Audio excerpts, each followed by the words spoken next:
Gen X, it's time for a wake-up call. I know this isn't a fun conversation, but it's a necessary one. Our generation is barreling towards retirement. The oldest Gen Xers are turning 60 soon. That's not me. 60!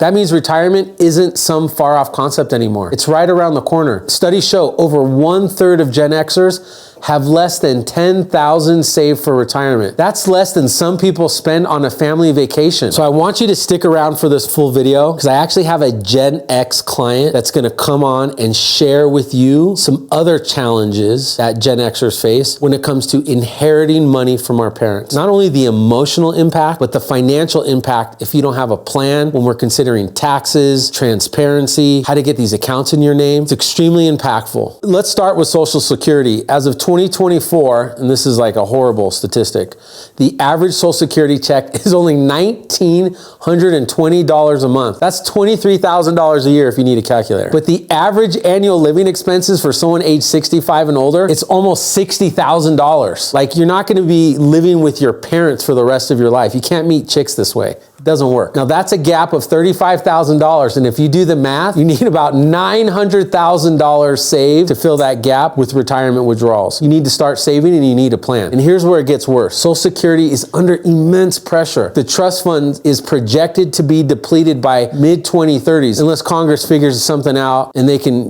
fix this gap. And your benefits can be reduced. That's why for a lot of my generation, I'm a Gen Xer, is we plan on about 75 cents on the dollar. That's not exactly a reliable source of income that you can depend on. For previous generations, retirement looked very different. My parents' generation had pensions, defined benefit plans that had more predictable monthly income for their life. For them, savings wasn't as critical because pensions and Social Security took care of most of their needs. But Gen X, the forgotten generation, we're the first generation to navigate a retirement landscape without that dependable income. Only 14% of us have access to a pension. That's 1 in 7 people. Those aren't good odds. Now, the rest of us are stuck with things like 401ks or IRAs or nothing at all. And let's be honest, many of us didn't start saving early enough, or we've had to dip into those savings for emergencies along the way. I'm talking to you. What are you gonna do? And then, of course, we had the Great Recession of 2008, 2009. Many of us were just hitting our peak earning years, starting to build up savings, have kids, buying homes. Net worths were slashed overnight. And while the market eventually recovered, the scars lingered. Some of you cashed out your retirement accounts to stay afloat. Others lost jobs, got laid off. Your businesses that you started didn't make it. And now, more than a decade later, many of you are still trying to catch up. But guess what? The hits keep on coming. Inflation is eroding the value of every dollar you've saved. Think about it. The cost of groceries, healthcare, housing, it's all climbing. Even if you've done a great job saving, those savings don't stretch as far as they would 10 or even 20 years ago. And with people living longer than they've ever before, that means we need more money to cover retirement expenses, not less. So I'm sure you're asking yourself, David, what can I do? All right, now that I've thoroughly stressed you out, let's talk about some real solutions. Because while the situation is challenging, it's definitely not hopeless. There's still time to turn things around. So number one,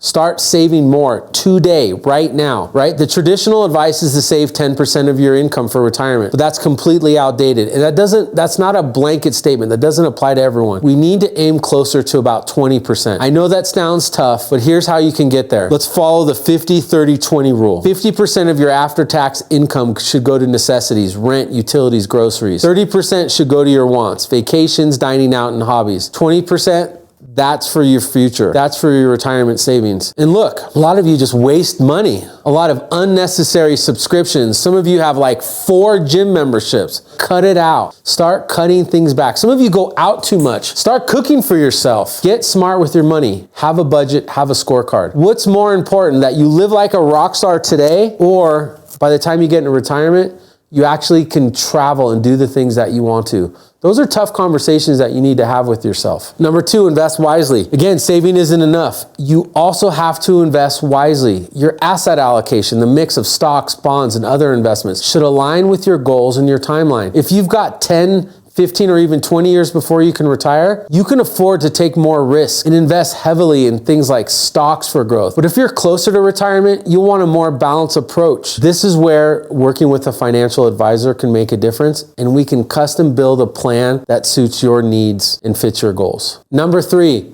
Plan for inflation. Inflation isn't going away. That means that $1,000 that you save today won't buy as much in 20 years. So your investments need to outpace inflation. Historically, the stock market has been one of the best tools. But remember, diversification isn't key. Don't put all of your eggs in one basket. Number 4, educate yourself and get professional advice. Like, how many times have you heard me say, work with a professional? One of the best things you can do is educate yourself about retirement planning. Read books, watch videos like this, listen to podcasts, and stay informed about the financial world. But here's the thing, you don't have to do it alone. A financial advisor can help you create a customized plan, whether you're 10 years for retirement or just starting to think about it. The key is to take action and make informed decisions. Don't drift, take action. Number 5, stay out of debt. Personal loans, paying it off is a top priority. The less debt you have, the more of your income you can put towards your retirement savings. Look, Gen X, we're facing some of the biggest challenges, but we're also a resilient generation. We've been through recessions. We've adapted to a world without pensions. We're dealing with new technology. We've weathered economic storms. It's not too late to rewrite your retirement story, but you have to take action now. Start saving more, invest wisely, plan for inflation. Use the tools you have, whether it's knowledge, professional guidance, or just discipline, to close the gap and build the retirement you deserve and have always wanted. If you found this video helpful, share it with someone that you know needs to hear this message. And if you're ready to start planning for your future, hit that subscribe button and check out our free retirement guide link below. It's time to take control over your future, one step at a time, and let's do it together. Today we have one of our clients. We're continuing this conversation on, how you deal with this generation dealing with the greatest wealth transfer that we're ever going to see, over $100 trillion. There's all these studies, but Gina's just dealt with death of a parent. Obviously she spent the last 3 or 4 months, she'll tell her story, traveling, dealing with her family on the emotional side. Now she's just realizing, as they're uncovering all the assets, money's all over the place. There's really no plan. There's going to be a bunch of tax problems. Gina, I know this is, appreciate you coming on today. I know this isn't the easiest conversation, but you just want to talk about kind of what your experience has been over the past 4 or 5 months since. Yeah, it's so obviously dealing with the loss of any family member, parent, is hard, but what my sister and I didn't take into account was what we're going to be left with. So we know there's a will, we know there's a trust, we know there's finances, but what do I do with them? We never sat down with anybody, even though my parents have these accounts or all these documents. We don't know what to do with any of them. So not being prepared and then having to bring everything to you and go, here's what I'm left with. I don't know what this means, don't know what this means, but now I just have this new life now that I have to figure out and have no clue what to do with it. And then what am I paying on top of it? Right. And you're still trying to process the fact that you've lost someone who raised you. Yeah. I mean, the relationship that we have with our parents is the most unique. And it's really interesting. Your parents' generation, this is pretty common. This is something that we're seeing more and more of. There's this, I don't want to say it's weird, but it's this interesting dynamic that they don't want to sit down and talk with you about their finances before they pass away. So they know. I'm told it's handled. Yeah. From their perspective, it was handled. Yeah. But the challenge that we see is that they've never had the conversation with you. I don't know why that generation it's not transparent, because if we actually could have sat down with them like years ago, we could have helped plan their legacy wealth transfer to be so tax efficient and so transparent. You could have spent all of your time and energy just processing the loss of a loved one and taking all that energy, versus now it's like, okay, that's never going to go away. But now it's like, it's almost every week I think you've called or emailed the team, like, I have another account. Yeah. And I'm still waiting for you. Things. Yeah. I'm still waiting for you to, tell me again before I say, okay, here's my recommendation. Whereas if I would have had the whole picture, right? One of the things that we give our clients, I think is extremely valuable and very underrated, is a financial dashboard. So when they're ready to have that conversation with their kids, their siblings, there's always that one kid that I think parents, we all love our kids equally, but there's that one kid you're willing to share something with. And if you can transparently share, where you're at financially, because, there is probably like 5 or 10 years ago when your parents knew they were going to leave money. So that's another interesting dynamic, is the baby boomer generation. If you're watching this, Just because you grew up, your parents were, came through the Great Depression, World War I, World War II. You're probably the last great saving generation. So many years ago, you knew you were going to leave money behind, but you're not working with a firm like ours that really focuses on legacy transfer and making that transfer so efficient. Like if we could have met with them years ago, we could have eliminated a lot of the stress and the worrying of uncertainty that you're going through now. Well, and on top of that, to your point, I have a sister. Oh. And we get along, but we've never been on the same page as to what we're getting. And apparently, according to what we've found so far, it's split 50-50. But we don't know what is split 50-50. Right. Who gets what? What are we doing with it? I want to sell. She wants to keep it, like homes. Right. There's some real estate involved too. Yeah. Right? And so now it's because the government, they don't, in my opinion, my experience, they don't care that you've lost a parent. You have to deal with all of these implications with losing that. Is now it's all on us. And if we're not getting along and how we agree with the dispersion of wealth, what do we do? Yeah. And it's tough because you got to think about all the assets that you can potentially inherit. Like, so real estate's one, it's illiquid. When do we sell it? Then if you have a sibling, you both have to kind of agree. Then, we're dealing with some potentially capital gains issue. Then the biggest problem I see so far, I think real estate's one of them. The bigger issue is all the IRAs that you've inherited. IRS changed the rules in 2020 where they used to allow you, if you inherited an IRA from a non-spouse, but essentially a parent, this is where we see most of it, you could stretch those distributions over your lifetime. Now, post Secure Act 2.0 in 2020, you have this 10-year clock. So now you have 10 years to get, whatever it is, a lot of money out. But when you're considering real estate, now you have to consider, well, I have this one account that I have to take distributions on that I don't really have. I mean, I have 10 years to avoid it. But if you inherit $1 million in an IRA and you say, hey, I want to just let this thing grow 10 more years, and let's just say it doubles. Well, if you pull $2 million out of an IRA, you end up with $1 million. Mm-hmm. Versus if I could have helped your parents, if I would have known your parents and I would have known, say, hey, I'm probably going to leave about $1 million, I'm going to leave all this money to my kids. A lot of it's going to be an IRA.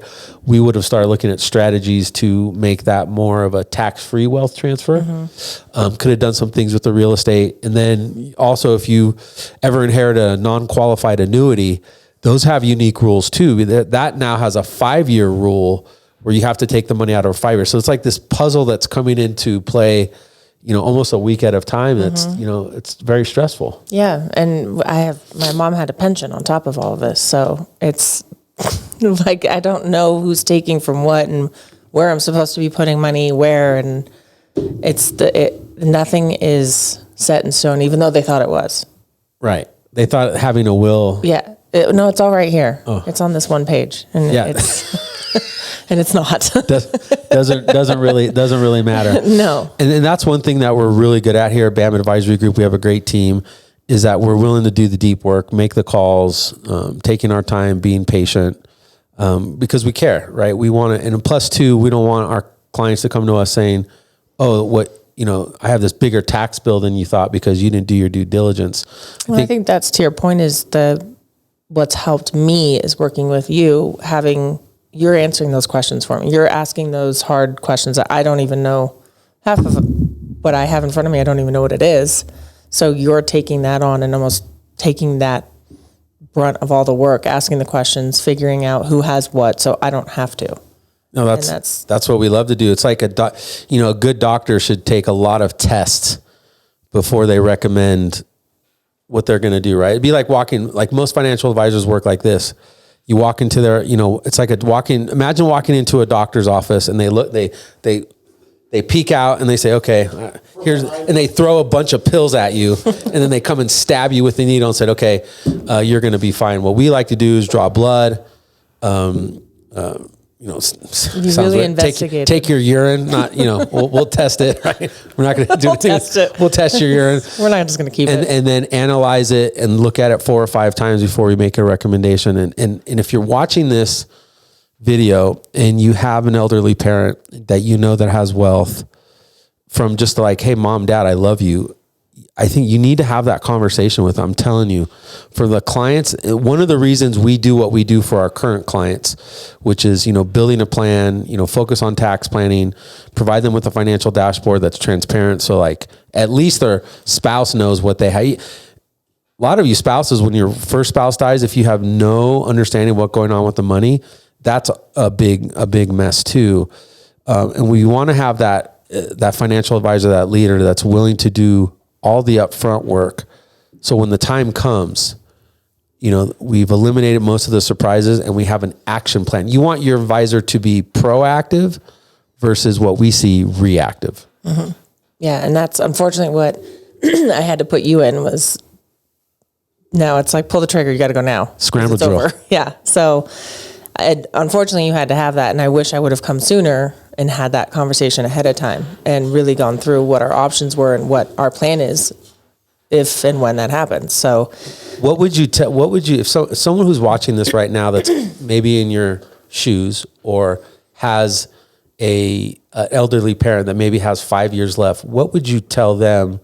Now, knowing what you know now, what would you tell them to do differently that, you didn't have an opportunity to do with your parents? Meet with an advisor now. Get your whole family together. Even the siblings that don't get along, it doesn't matter because there's still legalities and taxes and disbursements of money and wealth. And it's going to be horrible on top of losing a parent or losing any loved one. You're going to have to deal with, unfortunately, it happens. Why do you think unavoidable. Families don't have these conversations? I mean, I have my own opinions, so I'll give it a minute, but why do you think this is such a weird dynamic that people are it's almost taboo? Why is that? In families, it is. It's weird. It's like sex and disbursement of wealth are things we don't talk about. This is awesome. But they both happen all day, every day. And for whatever reason, because my parents were baby boomers, I think this boomer generation they don't talk. I don't know if it's because of how they were raised. They keep everything in and they don't want to sit and talk about hard truths with their children. Or with each other, really. Even in my experience, it was mostly my mom handling things, not my dad. And so we lost him first, but that was, if he would have been left with us, he would have been in the same shoes we were. Because now what do I do with this? They're just not willing to communicate. And I should have, looking back, taken that time to say, I don't care if you don't want to talk about this. It's going to happen. Right. You're not bulletproof. We have to discuss what's going to happen, especially with my sister. And I don't know how we're going to go through grief. And what if I'm angry and she's sad and just wants to not talk about anything, or I want to get things done and she's not ready? There just has to be a plan in place. Do you think it's part the baby boomer generation, right? Where how they were raised, or maybe there was some trauma around their money. But do you think it from like where you sit, being a child, do you think that's like afraid to ask because you don't want to look like you're greedy? I don't want to look greedy. Or Mom, I want to know what I'm getting. Right. Or what about this? What if like, hey Mom, I want to have this conversation, blah, blah, blah. And maybe the parents don't want to talk about it because like, we're not leaving you anything. Right. And that's probably an added fear too on the child side is, what if I didn't get anything? See, you should have called your parents every Christmas. If you're not calling your parents every Christmas, you're going to be left with nothing. There is, I think, that fear too of what if they don't want to leave anything to children? Maybe it's a charity. They want to give everything to a dog rescue. I don't know, but you still have to know. Right. And that should be a conversation. Again, in my experience is that emotion has to be eliminated from that conversation. I can't be afraid to ask you because of what I might feel. What if I don't get that house? What if I don't get that money? That shouldn't matter. That's not my choice to make. Because here's the problem: you get left with a freaking mess, and that's what's happening. And it's really not fair. Yeah. To you, like this is our job. Like we are, we're a high level financial planning firm. We say the true outcome, or what we're known for, is protecting what's priceless. Deep down, we're also a janitorial firm. We clean up a lot of people's messes. But you're having to deal with what was priceless to my parents, but now it's costing me an arm and a leg. Mess and emotion and time. Yeah. Like you have your own career. Yeah. You have your friends, you have your life. Now you have to, not only have you spent the last, whatever it is, 6 months dealing with the lost parent. We all have to go through that. That's just part of life. But I think it's, and baby boomers, don't get me wrong, I almost think it's selfish of you not to have a clear plan and communication with your kids or your beneficiaries, because you're just dumping this mess. It's not, well, I'm just going to leave them this money, they're going to be fine. No, that's not what it is. Whether it's $100,000 or $10 million, a plan for something like that, you've got to have a plan so that you're not putting this burden on your children who have their own lives, that they're already dealing with all these emotions of losing you. Now they have to figure this puzzle that's like almost impossible to solve without a plan. Yeah. And that's for any of those boomer parents that are thinking about considering meeting with an advisor, or maybe even have one already, but they have never involved their children, don't know who they are. That's also scary. I didn't know who my parents were working with. I had a card, right, but I've never met this person. That's different, right? A card in a relationship. Yeah. And so I think that statement of being selfish, as brutal as that sounds, and you don't want to say my mom was selfish, but she was in a sense, because I'm in this place in my life where I lost my mom. That's who I'm depend on. She was the one that gave me step by step what I'm supposed to do. She's not here. So now I don't know what's step one. And maybe, where do I go? Yeah. And that's where you're trying to shuffle this puzzle around and go, here's your step one. And maybe selfish is a little bit of a strong word. Maybe we should say, maybe afraid even. I mean, I don't know. Or just, oh gosh, it just came to my head and I'm losing it. Maybe it's not so much selfish. It's just like, if you think about it, if you're leaving $500,000, millions of dollars behind, think of all the hard work that it went into accumulating that wealth. Yeah. And if you didn't have a right plan to distribute that wealth, a lot of money, 40, 50, 60% could be lost to the IRS due to taxes. Yeah. Why would you want that to happen when you've worked so hard, when you didn't even, spend it? I mean, if you're going to leave it, I mean, or spend it. If you don't have a plan, at least spend it, get rid of it that way. But, not being prepared, I just think is just, you're right. Tough. You're 100% correct. My mom worked her tail off. Right. Probably could have done more, bought more clothes, traveled more. But wanted us to have, I know how she felt. It was, I want the girls to have, something when we're gone. My dad worked his tail off, self-employed. Right. And made money his way and kept it. Never, like you said, never spent anything. But now what? Is that a waste? We're trying to figure that out. I mean, it's going to be, because there's going to be a lot of money lost to taxes that, again, if you're a baby boomer watching this, and if first of all, your advisor should put a well-written plan together for yourself, then they should show you time and time again what end of life scenario looks like as far as assets left behind. My goal is always to make sure my clients, spend as much money as they can and live the best life. But I work with baby boomers, so that means those baby boomers are savers. They're not, a lot of my clients don't want to spend. It's just really crazy. They don't want to spend more money in retirement. Anything. If I know that you're not going to spend the money, then I think it's my next job to make sure, okay, how do we want to leave this money? Do we want to donate it to charity? Do we want to help other families? Are we going to leave money to the kids? And let's start formulating a plan so that, God forbid, the day that you're no longer here with us, not only do your kids know exactly what's happening, it's going to bless their lives versus being a burden on their lives. Yeah. And I think that is something that we're really good at. Yeah, I agree. And working with you, I didn't care what I got. I don't care. No, you didn't. But I know my mom would have cared, knowing if I have all of this money I now have to spend out of my own pocket, right, just to save what she thought she was giving me. Yeah. And we're also talking about, for some of the clients that we deal with, we're talking about generational wealth that have well thought plan that's written ahead of time. We can leave your kids' wealth. And instead of having that money go to the IRS for no particular reason, we could create generational wealth for families. Yeah. Yeah. And if I could go back in time at all, it would have been to sit down with you even a year before. I mean, because you just don't know when it's going to happen. And we didn't know. Okay. It just happened. So besides telling the audience, again, if someone's watching this that's like you, whose parents are still there, besides saying, hey, go have that conversation with your parents? Is there any other, thoughts or ideas that you could share with them that you wish you would have done that you didn't either have the time to, or you just weren't aware of that maybe they should take on today? I think it is those hard conversations. Again, leaving an advisor out of it. So you don't want to go that route yet. It's swallowing both pride on both sides and just sitting down and talking as a family. One-on-one is fine. If you want to just have those, maybe your sibling or your spouse isn't ready for that conversation or isn't comfortable with it, that's fine.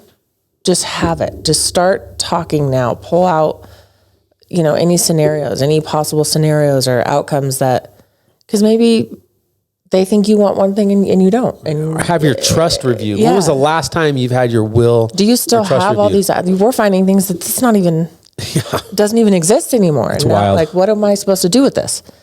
Just go through it. It's not as scary and morbid and dark as people want to think it is. It's not. You actually sent us some insurance policies that when we called, they're not even in force anymore. But they're there. And now how would I know that? Well, I mean, you didn't because you didn't have those conversations. Yeah. So it's like your mom thought she was leaving this insurance money and then it's not there anymore because premiums, it lapsed years ago. So again, if you're watching this, have those difficult conversations. It's probably going to be tough. Don't view them as difficult. Okay. They're not. All right. Because this is difficult. Right. Talking with you and having to that's difficult. Having a conversation ahead of time. That's a great point. That's the easy part. Because you don't want to be in my shoes right now, having to sit with you all the time and go, I don't know what I'm supposed to do. That's difficult. That's scary. All right. I don't have anything else. Thank you so much. Thank you. Appreciate it. Once again, I'm David Aframi, co-founder and CEO of BAM Advisory Group. If you want to learn more on how we protect what's priceless, visit our website at www.bamadvisorygroup.com. Go ahead and schedule a no obligation, no cost meeting with one of our advisors. If you've enjoyed watching some of our content in our show, please like and subscribe. Thanks again. And we look forward to talking with you.